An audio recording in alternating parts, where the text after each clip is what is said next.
Mr. Secretary, in your view, what are our core interests that are at stake in Syria? A number of them. First and foremost, of course, is protecting our forces that are there, that remain there. Second is making sure, to the best of our ability, that ISIS does not reconstitute. Through the Obama administration, then the Trump administration, we were successful in eliminating the territorial caliphate that ISIS had developed in Syria. We don't want to see that revive.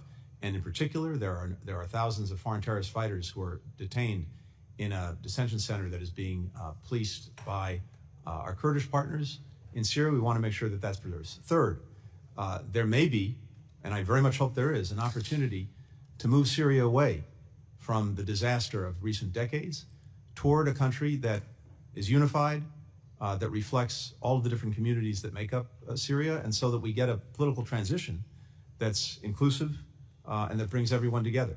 We have an interest in seeing that, because if Syria goes the other way, if it fragments, then we're likely to see more mass migrations. We're likely to see more places in Syria that become centers for terrorism and extremism, none of which is in our interest. To what do you attribute the resurgence of the rebels in Syria and the fall of the Assad regime?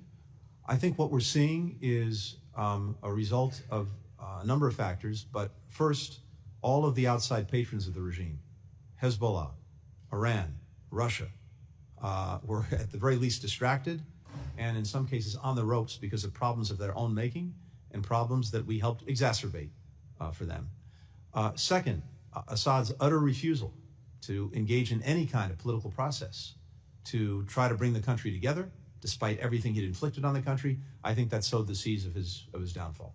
I do want to